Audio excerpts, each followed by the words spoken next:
అది కాదు బావా, నీ కూతురు కోసం ఆ మాత్రం కూడా చేయలేవా? సహస్ర, నాకే బంధాలు ఆపాదించొద్దు. నాలో ఎలాంటి ఆప్యాయతలు అనురాగాలు లేవు. నన్నుగా వదిలేసేయండి సహస్ర.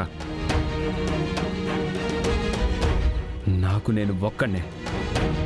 నన్ను ఏ బంధుత్వపు చక్రాల్లోనూ ఇరికించొద్దు.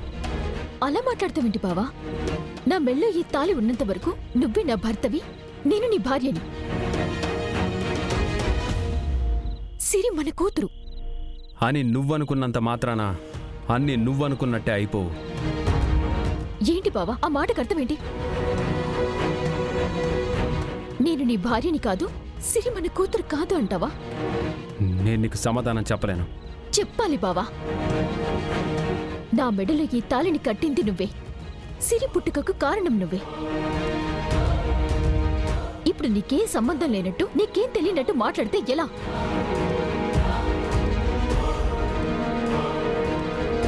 ఇంతే, నువ్వింతే బావా. నీ భార్యతో బంధం ఉండదు, కూతురుతోనూ బంధం ఉండదు. అసలు నీకు ఏ సంబంధం ఉండదా? 5 సంవత్సరాల నుంచి నువ్వు ఏమైనా పట్టించుకున్నావా? మన పాపని కనీసం దగ్గరికైనా తీసుకున్నావా? ఏ రోజైనా నాతో మాట్లాడావా? పోనీ నేను చెప్పేదైనా విన్నావా? ఎంతసేపు నీ దారి నీది, నీ మాటలు నీవి, అంతేకాని మమ్మల్ని ఎప్పుడైనా పట్టించుకున్నావా బావా? నాకివన్నీ చిరాకు. నా ముందులా ఏడ్చే వాళ్ళుంటే నాకిష్టం లేదు. నేను చూడలేను. బావా, బావా ఆగు.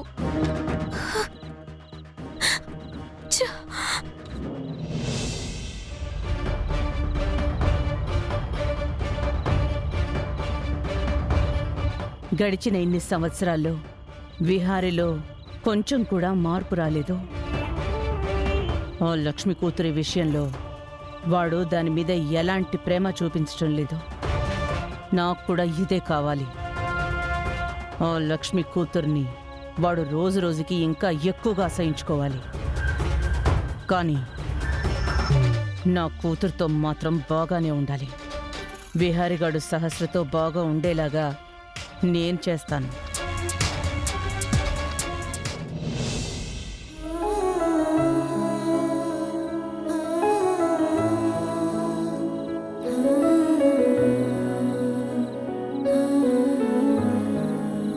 సిరమ్మా, సిరమ్మా, స్కూల్లో సీటు కన్ఫర్మ్ అయిపోయిందమ్మా. రేపటి నుంచి నువ్వు స్కూల్కి వెళ్తావు కదా? పండు, నాకు స్కూల్లో అడ్మిషన్ మాత్రమే ఇచ్చారు. రేపొక టెస్ట్ ఉంటుంది. ఆ టెస్ట్ రాస్తే అప్పుడు నాకు సీట్ కన్ఫర్మ్ అవుతుంది పండు. నీకేటమ్మా, ఆ పరీక్ష రాసేస్తే నీకు సీట్ ఇచ్చేద్దరమ్మా. నిజమా పండు? నేను పాస్ అవుతానంటావా? నీకేటమ్మా, నీకున్న తెలివితేటలకి, నీకున్న జ్ఞానానికి ఈజీగా పరీక్ష పాస్ అయిపోతావు. నీకు పిలిచి మరీ సీట్ ఇచ్చేద్దరు. ఎందుకంటే నువ్వు సిరమ్మవి, మా బంగారానివి, ఈ ఇంటి మహాలక్ష్మివి.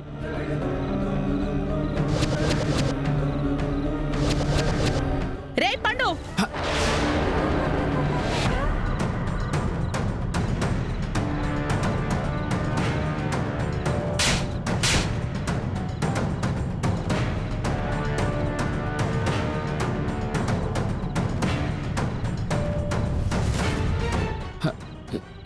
ఏంటైందమ్మా?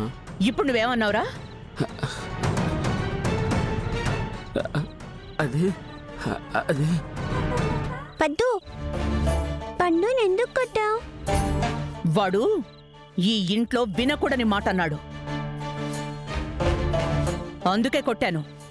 ఏంటి ఆ మాట? ఎందుకు ఇంట్లో అనకూడదు? సిరమ్మ, నువ్వు ఊరుకో అమ్మా, నువ్వేటి మాట్లాడకమ్మా.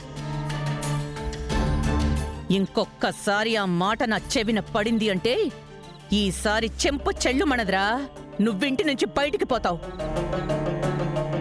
పద్దు, నువ్వు పండుని ఏమీ అనద్దు. పండునేమన్నా అంటే నేను ఊరుకోను. సిరమ్మ, నువ్వు ఊరుకో అమ్మా. అసలు నిన్ను కాదు, అతి గతి లేని నీలాంటి వాళ్ళని ఆ యమునిచ్చిన చనువుతో ఇంట్లో చెలరేగిపోతున్నారు.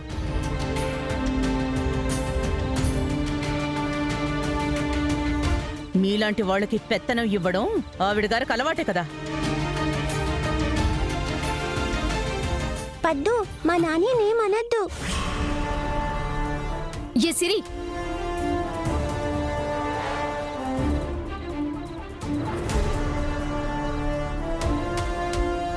ఏంటి మా అమ్మని పట్టుకుని నీ ఇష్టం వచ్చినట్టు మాట్లాడుతున్నావు? అమ్మా, ఈ పద్దు అనవసరంగా పండుని కొట్టింది.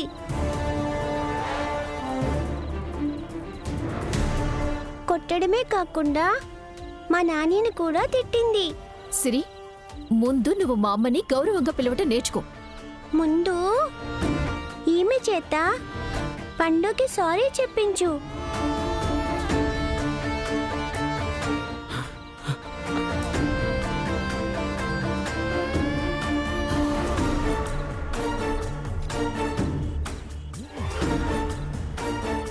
ఏంటి పనుడికి మా అమ్మ సారీ చెప్పాలా? నీకి మధ్య భయం భక్తి రెండు లేకుండా పోతున్నాయి. నువ్విట్రా. అమ్మా, అది కాదమ్మా. పండు ఏ తప్పు చేయకుండానే పద్దు కొట్టింది. మా అమ్మ గురించి నాకు తెలుసు. నువ్వు అరవకుండారా, భోజనం చేసి పడుకుందు గాని.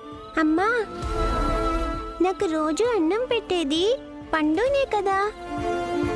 పండుని పిలుస్తాను, పండు వచ్చి నాకు అన్నం పెడతాళ్లే. నువ్వు వెళ్ళమ్మా.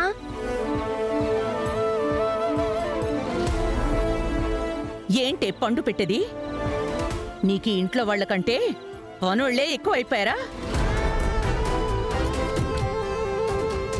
నువ్వు కూడా మీ నానమ్మలాగా అనాథల్ని పనోళ్ళని చేరదీస్తున్నావేంటి? పద్దు, పండు నలా అనద్దు. ఏ సిరి, ఇంకొక్క మాట మాట్లాడవంటే నీ చెంప పగలగొడతాను. పద లోపలికి. పండు, నువ్వేం బాధపడకు. ముందు నువ్వు లోపలికి పద.